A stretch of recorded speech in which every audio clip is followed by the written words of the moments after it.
Hello and welcome back to coverage here from Grand Prix. Hey, I think we're on TV. Are we still on here? Yeah, hi. Hi, Rashad. You want to run that one back there? Hello and welcome to coverage of Grand Prix Providence. This is the finals. This is what we've all been waiting for here. You can see the teams, Matt McCullough, Ari Lax, and Alex John on the right-hand side versus Andy Longo, Eric Phillips, and another Eric. This one's Berger. I'm Marshall Sutcliffe. I'm in the booth with Jacob Van Lunen, and we have finally reached it. You can see that I believe it's Ari Lax on the right-hand side has his finger poised on that mountain. Do they have the go-ahead? Yeah, it looks like they're just about ready to start down there. Yeah, so this is the And there it finals of is. Grand Prix Providence, and we have a match between Ari Lax, Grand Prix veteran, a Grand Prix warrior, who's one of the better Grand Prix players as far as win percentage goes, and he's facing off against 3Ps. Eric Phillips, a New York area player, great dude. And we see Ari Lax pass a turn with very emphatically. All right, there it is. Riot Piker. He declares that it's permanently in the red zone. Now let's see what Eric Phillips can come up with here. He's got another planes. I really hope he doesn't have ground control. And there's the blind obedience on turn 2. And that's what I talked about. I mean, You did, and look at that. There's a Viashino first played in hand for Ari Lax. We can't figure that he's got a way to deal with that. He's going to have to start running those out there for no value. Yeah. And that blind obedience doing a lot of work for Eric already. And wow, a Hazda Snare squad is going to potentially eat that Riot Piker, and this is just a dream start for Eric Phillips. There's a Rubber Belt Maka that he's going to use to keep that Riot Piker alive and take down a really nice card with the 1-4 there. Yep. And unfortunately for Ari, he's just left with no other choice here but just to pass a turn back. Here's the 4th land drop for Eric. We see that he's got a Toil and Trouble in his hand, so if he can keep his life total high enough, he can toil and really get ahead on cards on Ari Lax at some point. But for now, it's going to be a Vassal Soul with an Extort thanks to Blind Obedience, and he's going to pass a turn back. Now that's not going to jump in front of the Riot Piker anytime soon, but he could trade it off for the first plate if he wanted. I think he'd be happy to do that, yeah. Yeah. Take 2 from the Riot Piker. And here is a volatile rig that's going to come into play tapped again thanks to that blind obedience. And there is no land drop here for Eric Phillips. So what is he going to do? Is he going to play Toil, pay an Extort for it? Oh, that's a very dangerous thing to do with a volatile rig. It on certainly the other side of the table. he He does wants have to Avenging protect his Arrow in life hand. total. So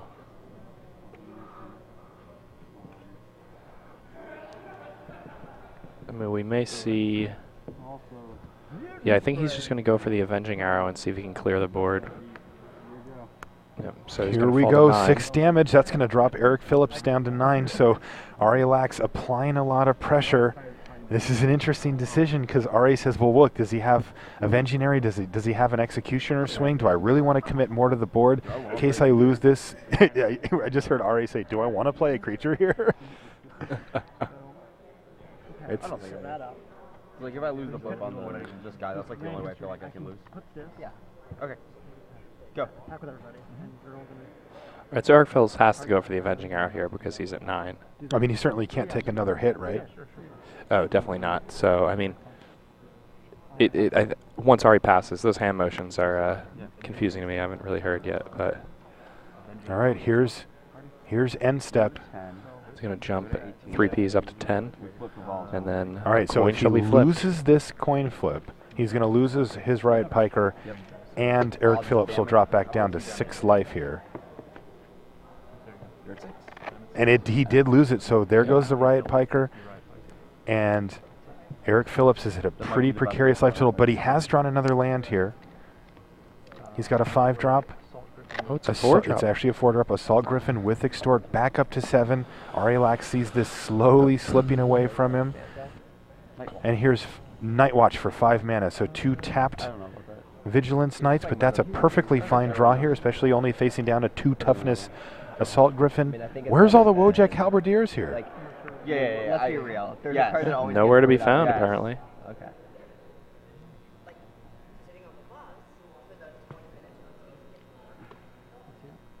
Okay, it's Eric Phillips' turn. We have an early game win here for Andy Longo. It looks like he just ran over Matt McCullough there on the top table, so already a game win for the New York team here.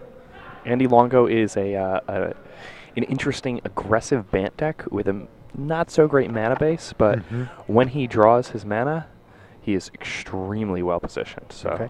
So it looks like there's he's going to start things off with an attack and then just pass a turn back. I believe he has an Eyes in the Skies here. And both of these knights are going to attack for Arilax. And here's yet another Extort and an Eyes in the Skies for Eric Phillips. So you think he's just going to throw a couple of these in front of a knight? I think that's probably his play here. He's going to go back up to 8 and then back down to 6.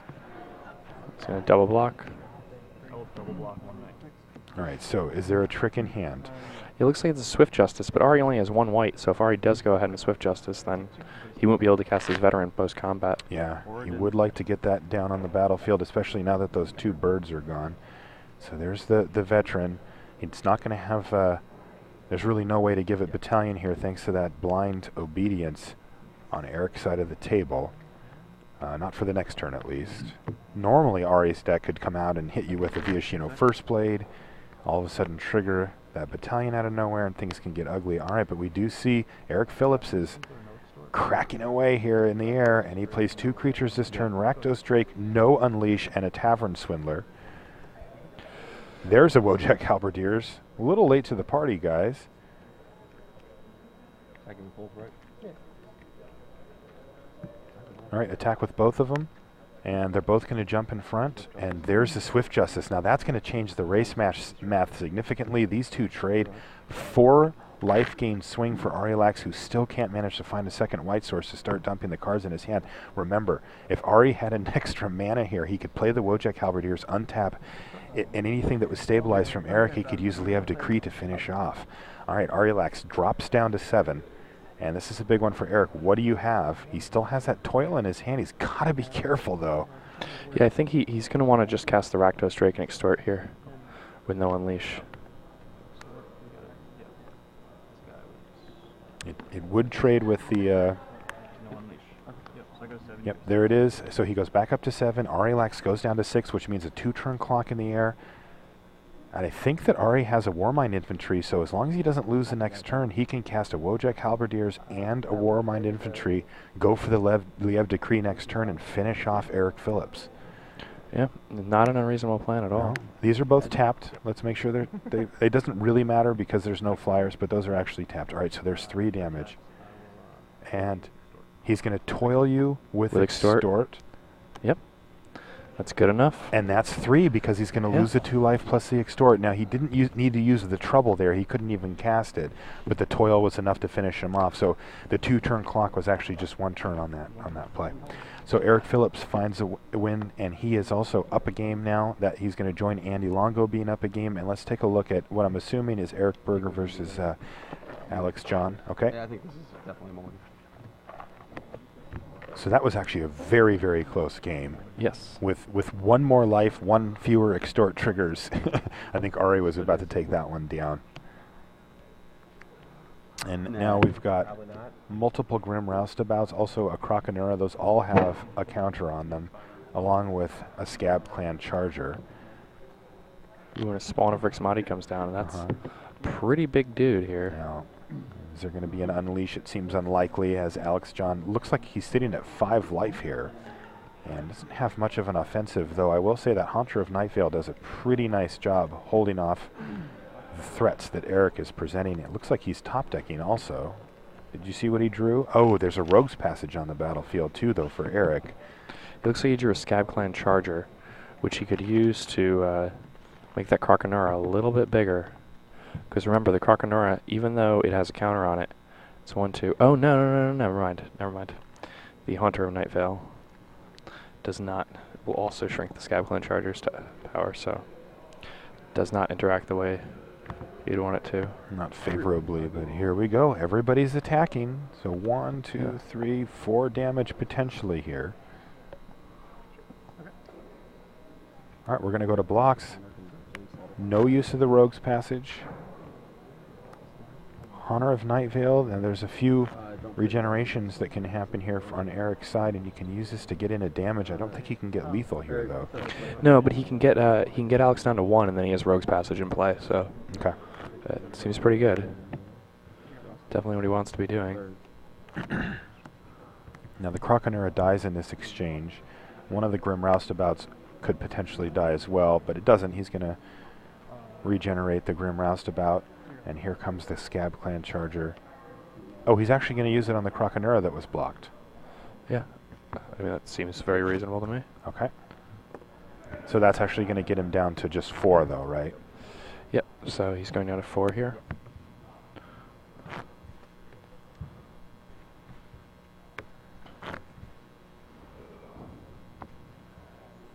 Ooh, and a Denrova Harbor.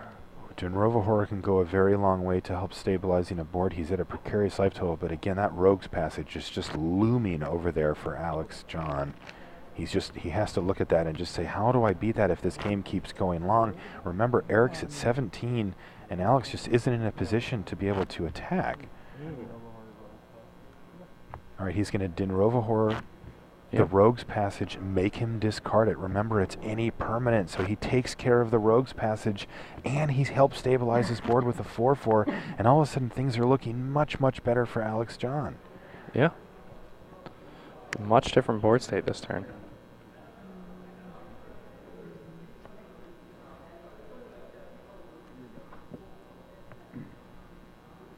And Eric is forced to just pass the turn back. He's got 2 creatures that can't block at all, and all of his guys are shrunk down thanks to the Haunter of Nightvale. Tons of mana in hand for Alex John, and I know that he has an Inspiration in hand as well. Yeah. It doesn't look like he's casting it here, though. He's going to go for a Maze Glider. Yeah. Pretty nice one. That's going to give his Denrova Horror flying. It's also going to give his Haunter of Nightvale flying. And I think he's going to start an offensive here. Yeah, and I mean, he has a cancel in his hand, too, so... Oh, he has a cancel as well. Yeah, so he's wow, looking really so he's good actually here. in the driver's seat here. Yeah, he's very much in the driver's seat. That Denrova Horror was already in his hand, so planned. All right, there's a Pack Rat, though, but it is going to get instantly canceled here. Wow, so a Pack Rat for Eric Berger, too. That's a pretty nice one. Yeah. He even had an extra card in his hand there. But it is not relevant since it's in the graveyard.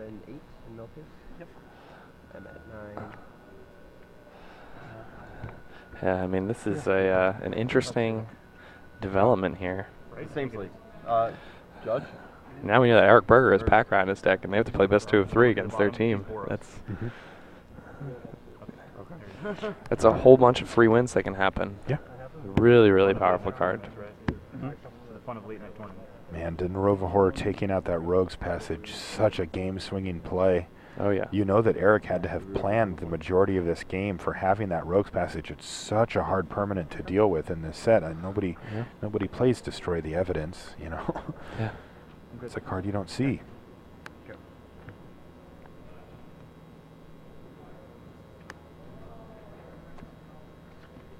All right, here's 4 mana for an Inspiration. Target himself. I see a mountain and a card I couldn't quite see. Yeah, so Horror going to come in again. Now remember that Croconera can block it. Unfortunately, it would just be a chump block at this point, but if he can get another Evolve trigger on it, then it will have 5 toughness. Shouldn't be that hard to get that Evolve trigger on there either, thanks to the Haunter of Nightvale. Just any creature, really. Ooh, there's a give and take. That could have been very, very, very good had he drawn it when he still had the Rogue's Passage in play. Yeah, unfortunately for him, he also doesn't seem to have any blue mana here, so it's just a give. Yeah, he doesn't have blue mana in his deck. None at all. Okay, so this is just a give. Does he have anything reasonable? He could put it on the Croconera to stem the bleeding from the Denrova Horror. Yeah, and I think that's what he's going to go ahead and do. Okay, let's give this Croconera 3 more counters. So the Croconera should be holding off the majority of the board state here, but Eric Berger has fallen to 9 in the meantime, and there's a lot of plays open to Alex John. Remember, he just played an Inspiration as well. He's got a 5-5 now, or a potential 5-5 with the Crawl Warrior. And remember, those Grim And with Roustabouts that, cannot block. Yeah. With only one card in hand, Alex, you think he's considering maybe swinging in for some type of alpha strike here? Let's see. There's no reason for him to. I mean, he has the game locked up so hard that Okay. I think he probably There's can just a wait. charm. Yeah, he can summon the Denrovahar, and then if he gets a block on with the Krakenura, then he can just finish off the Krakenura with the. Oh. Yeah, he can make it into a 5-5, and then it'll survive the Krakenura block, and then he can just finish off the Krakenura with Is It Charm. Okay. Another So- thing we'll notice here at the top, Andy Longo. He takes the first game versus Matt McCullough 2-0 very quickly, Yeah. and he puts the Longo Phillips Burger camp in a good position here, as either one of his teammates can pick up a win here, and they'll win the first round, putting them in a great position here. All right, so here it is. Ironically, Burger and 3Ps we're telling Andy that his deck was bad beforehand, and he's like, "Well, I'm just gonna win anyway. I've been carrying you guys all weekend." Yeah, it looks like that's exactly what he's got here. Okay, pass the turn back. Alex John firmly in the driver's seat, looking to steal a game back for his team here. Ari Lax fell to Eric Phillips in what was ultimately a very close game one. Yeah, Eric had some trouble with his mana in game one, but was able to restabilize, and thanks to a turn 2 blind obedience, he saved himself a lot of damage there. Yep. All right, looks like the game's over here. I see people scooping up permanents here as Eric has fallen here. Alex John up a game. Let's take a look maybe over at the Ari Lax match in Table B and see if we can get caught up with that. If Ari's way behind in that game, it could mean quick start, and he is. That's a Blood Baron of Viscopa. Ari's at 4.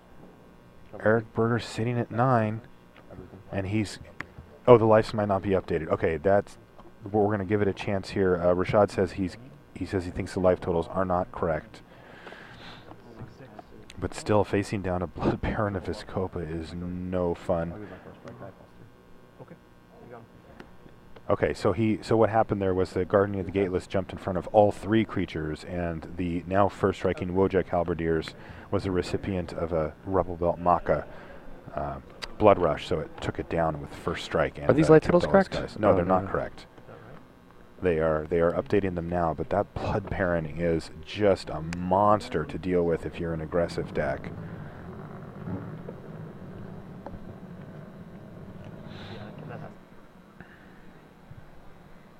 It looks like there's a Holy Mantle in Phillips' hand too, so he can just suit up this Blood Baron, and that's going to be pretty tough. Yeah, it has protection from white. Never mind. It does. It has pro white. It's very late. and Eric Phillips says, I mean, I would never do that. I'm just showing you that that's not the play that I will make here. All right, he's going to attack with his 4/4 lifelinking, and he also says, without his Holy Mantle, Okay, if they didn't I catch that guess. right there, I would have caught it, and like a turn later, it would have just fallen off. All right, that looks like Eric is at 24 here. And there's this Zarichi Tiger. So, It's pretty good here. yeah. Well, Ari Lax has a nice board state going, but man, that Blood Baron is going to be so tough to deal with. How does Ari even touch that thing? You can't. Protection from white? He's going to need to find a burn spell to kill it, or he's going to need to throw. Yeah. Yeah, it's the life totals are swinging all over the place, because once the Blood Baron of Viscopa hits that +6/+6 stage, it gets flying as well. That's if he can get to 30. Really? Did this just happen? All right, so the Blood Baron of Viscopa attacked, and Ari double blocked, and it worked. I don't know cannot if- believe that. I don't think that Eric knew that it was going to die there. We heard Ari say, really? That just happened? And it did. Wow. So a potentially large misstep here for Eric Phillips as he loses his Blood Baron. Let's see if Ari can make this into a game. He says knights. He plays 2 vigilance knights, and he's got a really nice board state here. Oh, yeah, do that. Arrow. All right, Avenging Arrow takes out Vassal Soul. And I got to say, Eric Phillips still in a decent position here. He's facing down quite the army, but he's got a protection from creatures. Guy that gains life. That can gain life every turn. And Ari has no way to interact with the card. Yeah, he's a creature-based deck pretty purely. Yeah. The Tiger is actually just, I'm pretty sure this Tiger with a Holy Mantle is unbeatable for Ari. Okay. I mean, clearly Ari can overwhelm it if he draws spell, but he can't do anything as the board sits. And Eric says, yeah, I'll gain 2, go back up to 20. Oh, and he just drew Obsidat's Aid. Oh, it's so good. Right on time. So, you know, sometimes you throw your Blood Baron of Viscopa into a couple of random 2/2s and it dies, and then sometimes you just buy it right back. Oh, Ari Lax lets out an audible grunt. He just goes... As that's got to be bad news, and that's probably going to spell victory. And Ari says, we're done here. And round 1 goes to the New York guys. Andy Longo, Eric Phillips, and Eric Berger have now won. Wait, Eric Berger won that game against Alex John? Not moving. No. Oh, okay. Eric did. Eric and Andy. Yeah, well, I guess it was just misput because on oh, down on the bottom there? Yeah. No, that's wrong. Yeah, Alex John won that game. So I was a bit confused. But it is not relevant, as it turns out, Yes. since Eric and Andy both 2-0'd.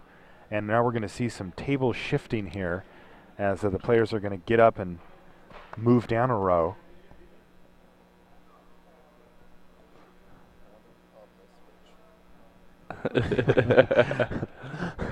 Rashad wants to know who called table here and doesn't have to switch.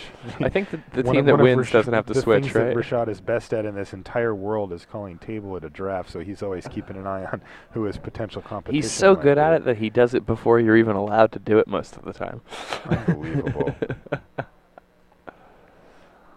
All right. Or maybe it's just, you know, respecting elders kind of thing. That's one thing about, you know, playing after midnight as we are here. Well after midnight. Yeah, I mean, we're almost to 1 a.m. Longo, Phillips, and Berger, these are, you know, they're not old, but these guys are all into their 30s. You know, look, that's not that old, Jake. Me and Rashad start glaring at you. Well, All I'm not saying like you be quiet, young man. Let's take a look at our upcoming webcasts. We've got GP Las Vegas, one of the most anticipated events of the whole year. Modern Masters sealed. Modern Masters Draft Day 2. It is going to be an absolutely awesome event. I'm going to be doing commentary there. I'm going to be there for a long time, June 22nd and 23rd. Please do try to make it. I've seen some of the early pre-registration numbers, and it's already at like 1,1700. Like, it is going to be totally crazy. Yeah, I mean, it's Modern Masters. Everybody wants to get. Yeah, you know, Modern Masters, man. Grand Prix Kansas City is after that, July 6th and 7th. Are you doing commentary there also? I am. Oh, I'm actually thinking about going there to play. Hey. So I'll be there battling. Hey, maybe we'll get you on the camera. Hopefully I have 3 buys. That's the reason I'm going to go play Grand Prix. Wow, look at I haven't you. done that Mr. forever. Qualified for the Pro Tour has 3 buys, so make sure you come join us for I'm that. a Magic player again. Yes, you are. Like accidentally. So make sure you join us on the webcast for those GP Kansas City and GP Las Vegas later this month and early next month. All right, so we're back to all zeros on the top of our screen there, but you see a very important one. For those of you just joining us, we're in the finals here from Providence. This is Team Limited. I'm Marshall Sutcliffe. I'm in the booth with Jacob Van Lunen, and the team you see on the left, Andy Longo, Eric Phillips, Eric Berger, they are up a round. This is best 2 out of 3. If they can get 2 of their guys to win this next match, they are going to be the champions of Grand Prix Providence. So before, when I was talking about Eric Berger's deck, that seemed like it was, you saw the Golgari deck, that seemed like it was very well set up against Matt's Burrows deck, but not well set up against Ari's Burrows deck. That's right, you now mentioned he's playing against Ari. Okay, and so we saw how bad it was for Ari to play against Eric. It was brutal. Well, that's against Eric, and Eric's deck was really well I positioned. mean, that had to be the worst matchup for Ari at the table, right? Yes. I mean, if Andy draws his mana, Andy's deck is not bad against Burrow's decks either. And that's the thing, is a lot of this comes down to matchups. And, you know, 3Ps and Longo both made decks that are pretty good against Burrow's decks, and the other team has 2 Burrow's decks. Now, you said, so you think that Ari's going to have a favorable matchup here against Eric Berger, though? Yes, I think Ari will have a very favorable matchup against Eric Berger. I think 3Ps has a favorable matchup against Matt McCulloch. And I think Alex and Andy are both in a situation where they both have fairly inconsistent decks, and I'm going to say that matchup is extremely draw dependent. Okay. All right, looks like one of our games is already underway as the players have been told go ahead, and we're just going to bring that to you right now. This is Andy Longo and Alex John here. Right, so 2 4-drops to kick things off for both players, a lot of gates and such, and dual lands on the side of Alex John. So it's a Rune Wing, though, to kick it off, and a Bronze Beak Moa, and it looks like Alex is going to waste no time in taking that out. He doesn't want to take 5 or even get anywhere near that, so Is It Charm dispatches of the Moa, and there's also a nice follow-up play, too. That's a heck of a turn 5 there. Remove your guy, play my own. Simic Flux Mage, that's nice. And Andy Longo here, no blue mana. No blue mana. You said his mana was sketchy. You said, you know, this is a possibility here, but he does have at least a play, and it's a decent one. It's a 3/3 Centaur token off of a Call of the Conclave. All right, here's turn 6 for Alex John. He's hit every land drop available to him. He's going to attack with his Rune Wing, and what does he have as a follow-up play? Looks like it might be an Ooze. A Goblin Ooze. That's going to trigger the Simic Flux Mage, and it's going to get a counter on it. He can start throwing those around as he wants. He also made sure to leave up a green mana so that the Goblin Ooze can eat something if it's going to die anyway. He can cash in that Rune Wing for a card if he gets desperate. Right now, though, he's not in that position, as he is going to be attacking with that Rune Wing for the foreseeable future. All right, here comes the Centaur. And it's going to see a Burst of Strength hit it here. And he's just going to... Okay. He's going to sacrifice the Rune Wing, and that's going to make a trade, and he gets to draw a card as well. So a 2 for 2 there? Yeah, well, not really, though, because Alex got to draw a did card. Get to draw a card out of the deal. But, I mean, if Andy doesn't make that play, then Andy has to discard for his end step, so... I see. Andy's just thinking, okay, well, I can just clear the board, and that'll give me more time to draw out of this and draw my blue mana. Because in hand, he has things like, he has, like, Jellin Sphinx and whatnot. Yeah, wow, and here's a Hunter of Night Vale, and now all of a sudden, this Simic Flux Mage is a 3/4, and it's a pretty good beater. All right, here we go, another land, 4 mana. He needed double green. Is this a Krasna Monitor? Yeah, there it is. It's one of the only things that he could really have there that needed double green. He instantly throws it down. So that's a nice play for him here. It's unfortunately not going to be in a position to block either of the creatures that it's facing down. So yeah, it's here sort it's of just a 2/3 it's a step pair 1. Of 3/4s. Yeah, yeah, it's stage 1. But he's going to need another creature before it can block it. I think he's just going to end up taking 6 here. Yeah, he has to just take 6. He's got, looks like a Deputy of Acquittal stranded in his hand, and this is a Ceruli Gatekeeper's. Wow, he's just going to attack here. And then he's going to play the Gatekeepers? What are like No. Yeah. How much damage yep, that's what it looks like. But he didn't want to leave up a double block there. I mean, his opponent has tons of cards in hand and a million different colors of mana. Like, double blocking is kind of just it's not getting realistic blown at this out, point. yeah. Okay. I mean, racing doesn't seem like a great option here, though, yeah, either. So, I don't know mean, if there's don't you really just much take the he risk can on do. and double block? I guess you have to. Yeah. Maybe just hope your opponent just has a handful. Actually, of no, lands. it's not even a double block. What am I thinking? It's a 1/4. Yeah, so doesn't even do the job. against. So Andy 2 Longo 3/4s. says, well, I'm just going to swing in there since it's not doing anything anyway. He's going to drop down to 1 here, potentially, but he does get to block, actually, so he's going to drop down to 4. like a rare party on your side of the table? Relax just said, is this like a rare party on your side of the table? That is not Beck and Call in his hand, is it? I believe it is. Is he gonna fuse a Beck and Call this game? I believe he is. I mean, he had the mana to do it though right now. So maybe does that's he? not a Beck and Call. Is 8 mana, right? He's got a white. Or is that Simic Guildgate again that we keep thinking is a Selesnya Guildgate? It is a Simic Guildgate again. They look so similar. Every time I think that one's a Selesnya Guildgate, so he doesn't have the white mana to do it. And it doesn't do much without it. He needs a Prophetic Prism or any white mana source to be able to fuse a Beckon Call. It's certainly a great late game play, but he's in the driver's seat here anyway. Inspiration myself. Let's see if he can find it. Well, he found a mountain. And there's a white mana source. So if Andy lives long enough, we're going to get a chance to see it. Now, did he just pass the turn back there?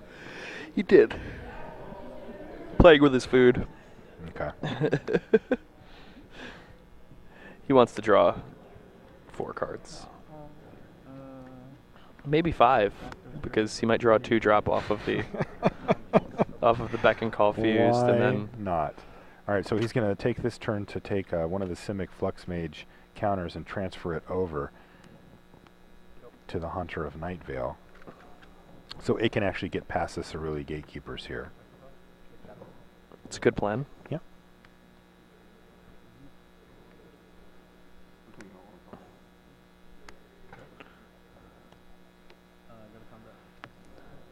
We're going to go to combat first.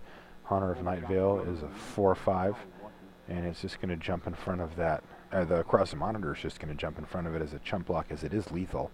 And here we go. Is he going to load up for the big, oh man, the two-handed mana tap here? Oh, here he goes. You think we're going to see a scoop almost immediately after this fused Beckon Call? I will Beckon Call.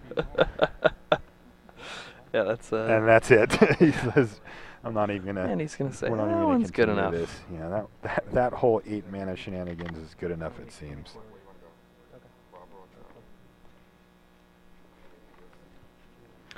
Oh, let's jump over, take a look at the Ari Lax Eric Berger matchup. That's a matchup that I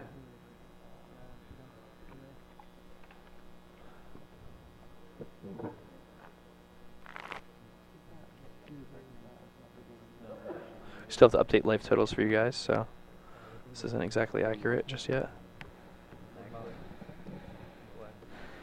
This is a very cluttered board state here. This is Ari Lax. Is that right? That is correct, yes. Okay. Ari Lax facing down a Pack Rat, but only 3 lands, and Ari looks like he's way ahead on board here as Pack Rat's jumping in front of, well, a Skinbrand Goblin just to keep himself alive, I'm assuming.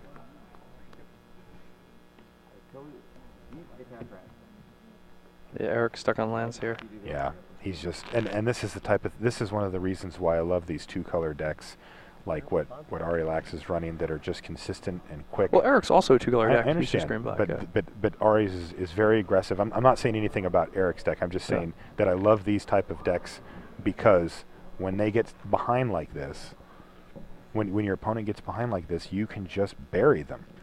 Now it looks like we have the life totals updated though, and Eric is working hard towards stabilizing. Looks like he's pretty close. That Vorel of the, or is that a Vorol's there, the Scar Striped? It is. Oh man, it's a pretty good card. That's a nice one. It's just rare city I've been here.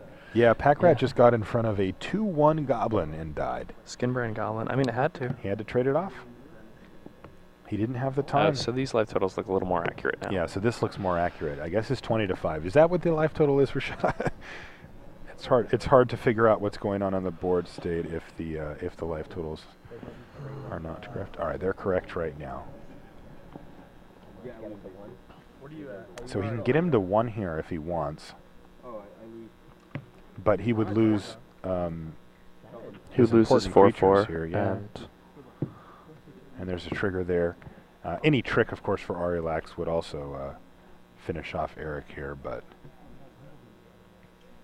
Oh, that's a Golgari Charm there, I think, for Eric Berger. He can regenerate his team. Yeah.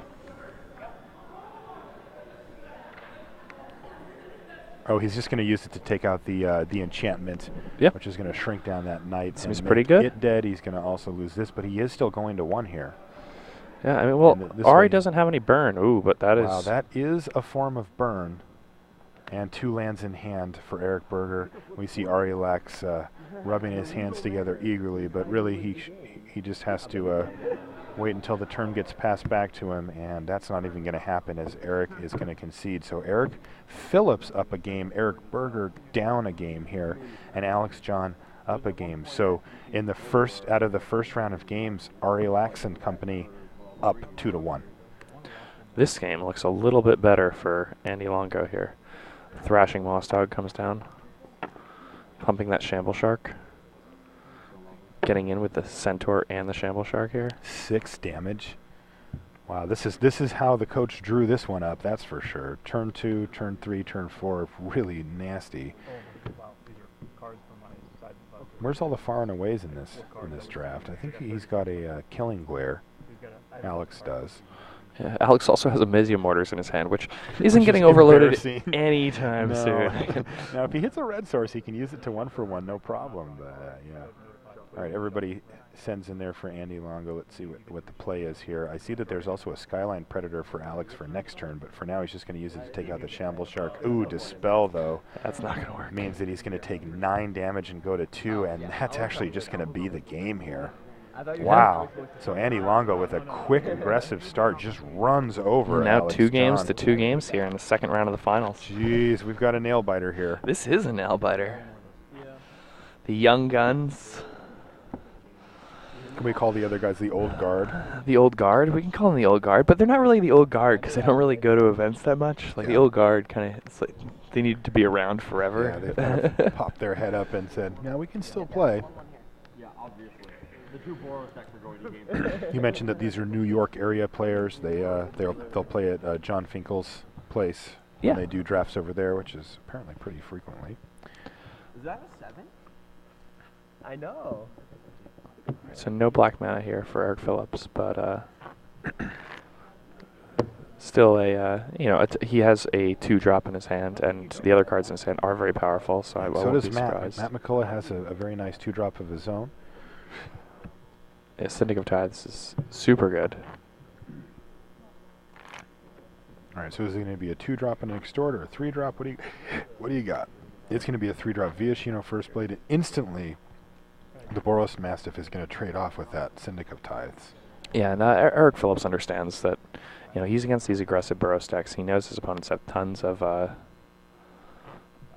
like cheap aggressive creatures, but he has Bloodbrand Viscop in his deck, He has Obsidat's Aid and Stab Wound and all of this unbelievable stuff, so...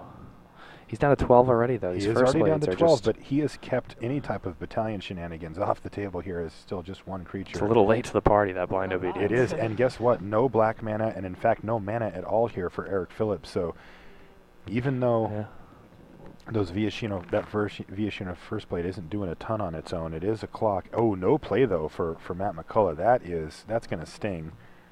There's a black mana off the top for Eric, so this could be a potentially nice swing here for him. Yeah.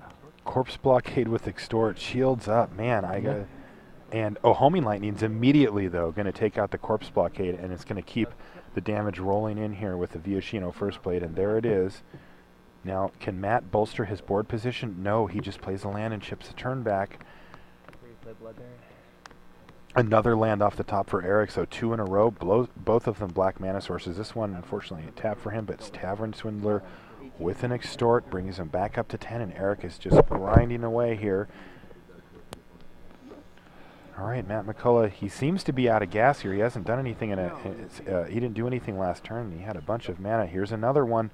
Looks like he's just flooding out. He doesn't want to trade the Tavern Swindler for his Viashino First Blade, so he just sends the turn back. And that looks like a High Priest of Penance, I think, that Eric just drew. Another very nice card. Yeah, nothing wrong with that guy. I mean, except for the fact that he's a 1/1 for 2, but it's not really his job. I mean, when their deck had the peskiest of permanents. Especially when you're playing against decks with Skinbrand Goblin and Daring Skyjacks and whatnot, it's just really exciting.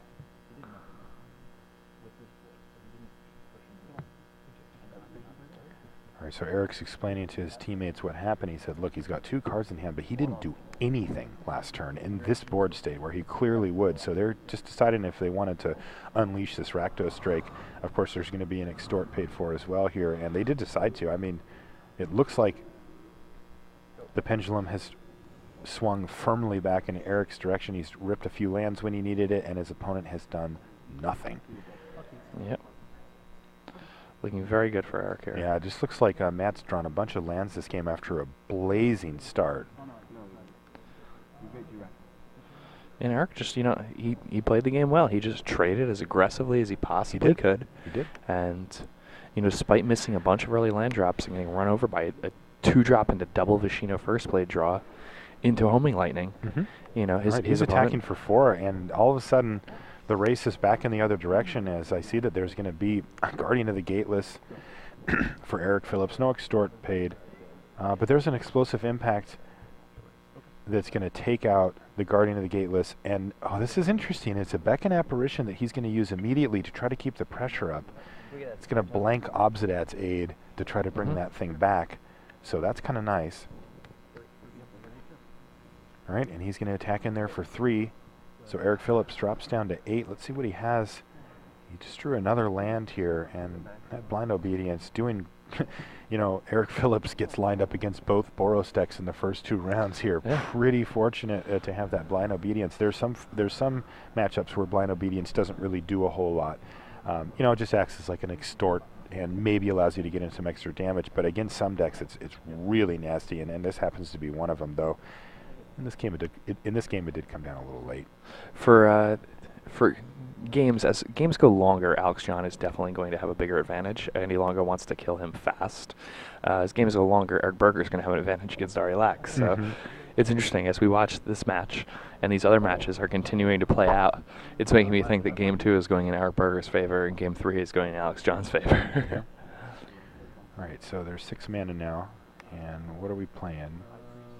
High Priest of Penance, yep, and he's going to get an extort. Now, I also saw that I believe he has a Maze Abomination in his hand too, but he's going to wait on that. He attacks with both. High Priest of Penance is going to lock down the board as it can trade for the Viashino First Blade or even the Spirit Token if he really wants. The nice thing is he doesn't really need to worry about hasty aggression because he has this Blind Obedience in play. Yeah, that is just off the table for him. He does not need to worry about that. Just so good against these first blades. I mean, Blind Obedience, you know, usually a pretty solid card, but in this particular draft, that card's value has increased dramatically. At least give me the satisfaction of beating the pack. I just heard Ari Lax say, at least give me the satisfaction of beating this pack rat, as we see Andy Longo take his match versus Alex John. So this Eric Phillips versus Matt McCullough match could be it, and Eric Phillips looks like he's in pretty good position here. Yeah, I mean, it's going to be pretty tough for Matt to win this one. It really is, and that could be it. If Eric wins this match, that's it. They are the champions of Grand Prix Providence.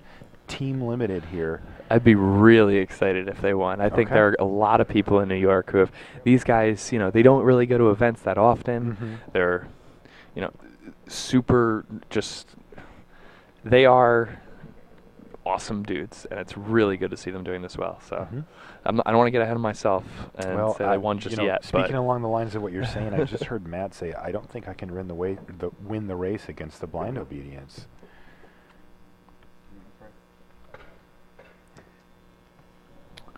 Yeah, so yeah, I mean, he's going to have a lot of trouble when the Blood Baron of Escapa is on the top of Eric Phillips' deck too. It's just about every draw for Eric Phillips is good here. Even if he draws a land, that means he can extort off a Maze Abomination. I mean, it's just a disaster for Matt here.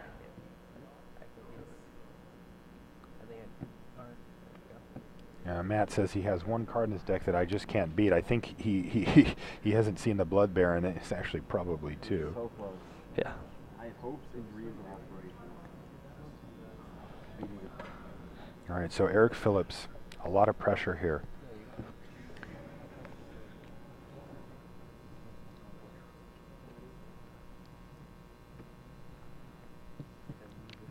He's in a great position. He just needs to make sure that he doesn't make a mistake here. He wants to be very clear. He's going over everything with his opponents. You know, we saw in the last game that he attacked with that Blood Baron and had it traded off for a couple of kind of useless 2/2s or 2/1s from Ari Lax.